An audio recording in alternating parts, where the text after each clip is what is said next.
नमस्कार साथीहरू। अब नेपालमा फेरि इलेक्सन हुन गइरहेको छ। सबैको मनमा उठिरहेको प्रश्नहरू एउटै छन् कि यो इलेक्सन हुने सम्भावना छ त? पिसफुल हुन्छ कि भोइलेन्ट? पैसाको चलखेल, criminal activities, मासको manipulation, vote fragmentation र फरेन पावरको गेम या नहोला भन्न सकिँदैन। इलेक्सनभन्दा अगाडि हुन सक्ने रिस्कहरू के होला त? र किन यो हाम्रो डेमोक्रेसीको लागि सबैभन्दा रिस्की मोमेन्ट हुन सक्छ? बुझ्ने प्रयास गरौँ है त। Political violence and intimidation. मतदान हुन अगाडि हाम्रो देशमा धेरै भाइलेन्स र डिस्ट्रप्टिभ घटनाहरू हुन सक्ने सम्भावना धेरै नै छ। पूर्व इलेक्सन्सहरूमा पनि मर्डर, बम एक्सप्लोजन, राइभल क्यान्डिडेटको किडन्यापिङ र साइलेन्सिङ समेतको केसहरू टन्नै सुनेका छौँ। यसपालि त झन् जिन्जी आन्दोलनको मौका छोपेर हजारौं कैदीहरू फरार भएका छन्। हजारौं हात हतियारहरू पनि लुटिएका छन् र यी लुटिएका हतियारहरू पछि कसले, कहाँ, कति बेला र कसमाथि प्रयोग गर्छ भन्न सकिँदैन। विभिन्न राजनीतिक कार्यकर्ता बीच झडप पनि कुनै नयाँ समाचार त होइन। 2008 देखि 2022सम्म जति इलेक्सन भयो, भाइलेन्स चाहिँ रिपिट भएकै छ। मतदान पेटिका लुटिने, बुथहरू क्याप्चर गर्ने, यस्ता गुण्डागर्दी र हुलदङ्गाको न्युज प्रशस्त छ। इन्टिमिडेसन र भाइलेन्सबाट भोट म्यानिपुलेट गर्ने ट्रेन्ड नेपालमा रोकिने छैन। पैसाको चलखेल। पैसाले सबैलाई नचाउँछ। चुनावमा मासु भात रक्सी खुवाउन, र्याली गराउन, भोट किन्न र अरू विभिन्न अपराधिक गतिविधि हुन्छ, त्यसको लागि ठूलो धन रकमको आवश्यकता पर्छ। पहिलाको रिसर्च अनुसार त 25% भोटरले पैसा, रक्सी, सामान्य या सानो लोन, जागिरको सुनिश्चितताको आधारमा भोट दिएको पाइएको छ। यस्तो गतिविधिको परिणाम भनेको फेरि करप्टेड लिडर्स नै पावरमा आउनु हो। Caste, religion and identity politics. हाम्रो पोलिटिक्स डेभलपमेन्टमा भन्दा पनि जात, धर्म र पहिचानमा आधारित छ। 2015को कन्स्टिट्युसन पास गर्ने बेला मधेस र थारू कम्युनिटीले आफू वञ्चित भएको महसुस गरे। त्यसको रिजल्ट प्रोटेस्ट, ब्लकेड र 50 भन्दा बेसी मानिसको ज्यान गयो। यो सबै अनरेस्ट र फायरलाई फ्युल गर्ने भनेको चाहिँ हाम्रो local leaders with political backing नै थिए। त्यसै गरी पिछडिएको समुदायहरू त खासै कसैले वास्ता गरेको नै पाइँदैन। एमनेस्टी इन्टरनेसनल 2024 को अनुसार पोलिटिकल लिडर्स र पार्टीहरूको लोएस्ट प्रायोरिटी भनेकै यी समुदायहरू हुन्छ, स्पेसली महिला र बालबालिका। तर इलेक्सन नजिकिँदा चाहिँ यी पिछडिएको समाजको कुरा सुने जस्तो गर्ने, परिवर्तन र सहयोगको आश्वासन दिने, अनि इलेक्सनमा यही सेन्सिटिभ ग्रुपको भोट जित्न खोज्ने र इलेक्सन पछि बेवास्ता गर्ने। रिलिजनको केसमा पनि त्यस्तै छ। हिन्दू राष्ट्र बनाउने जस्तो सेन्सिटिभ एजेन्डाहरू उठाउने।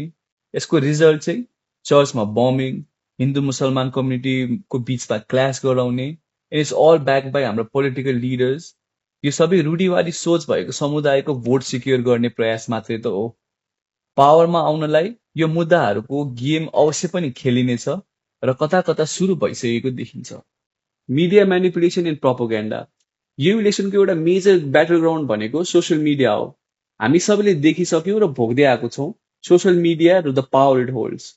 फेक हेडलाइन त यस्तो वाइल्ड फायर जसरी बढेको छ कि हरेक थर्ड रिल स्क्रोल गर्दा फेक र बायस न्युज स्पट गर्न सकिन्छ, जसको कुनै फ्याक्चुअल बेसिस नै छैन। रियल न्युजलाई त यो फेक न्युज र म्यानिपुलेटिभ न्युजले कुहिरो जसरी छेकिदिन्छ। र विडम्बना त यो हो कि फेक र म्यानिपुलेटिभ प्रोपोगेन्डा र न्युज सुन्दा सुन्दा हामी आफै साँच्चै त्यस्तै पो हो कि जस्तो भइदिन्छ। हिजो ट्रस्ट गरेको मान्छेलाई आज झोलेको ट्याग हामी आफैले नै दिइरहेको छौँ।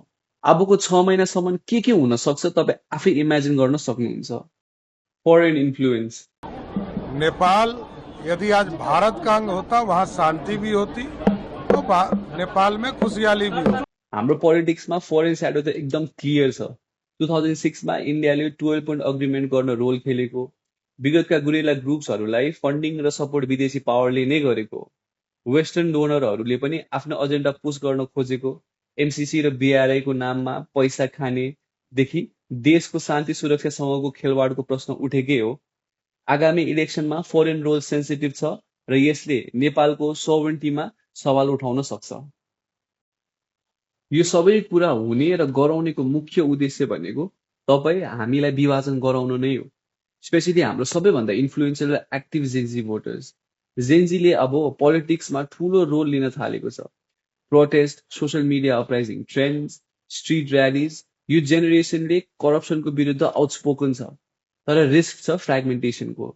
मेजोरिटी जेन्जीहरू रियल प्रोटेस्टर नै हुन्, जसले साँच्चै नै देशलाई प्राथमिकता दिएर आन्दोलनमै होमिए र 70 भन्दा बेसी नेपालीको ज्यान गुमाएपछि बल्ल सरकारलाई उखाडेर फ्याँक्न सफल भयो।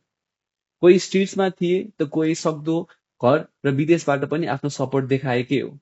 तर स्याडली जेन्जीको नाममा फेक जेन्जी लिडर्स र त्यस्ता ग्रुपहरूले मौकाको फाइदा उठाएर पोलिटिकल करियर बुस्ट गर्न खोजेको देखिन्छ। लिडरसिप नभएको यो मुभमेन्टलाई धेरैले ओगट्न खोजेको देखिन सकिन्छ। यो अवस्थाको फाइदा उठाएर जेन्जी मुभमेन्टलाई डिस्टर्ब गर्ने गेम खेल्न सुरु भइसकेको छ। यति सबै कुरा भनिसक्दा यहाँ एउटा कमन फ्याक्टर के हो तपाईँलाई थाहा छ? यस, हामी आम नागरिक। जुझ्ने र जुधाउने हामीलाई नै हो, प्रोटेस्टको नाममा ज्यान जाने हाम्रो नै हो। हामी भेडा बाख्रा जसरी लड्ने र जुझ्ने, मासु भातमा बिक्ने, डिभाइड भएर फेरि पुरानो पार्टीहरूलाई पावर सिक्योर गर्न दिने कि एकजुट भएर इलेक्सनको गेम चेन्जर हुने। अब यो इलेक्सनमा इन्फर्म र कन्सियस भोटर हुन पर्छ। यो सन्देश सबै माझ पुर्याउन हाम्रो दायित्व हो। इलेक्सन सफल बनाऊं र एउटा उज्जवल र शान्त नेपालको स्थापना गरौं। जय नेपाल।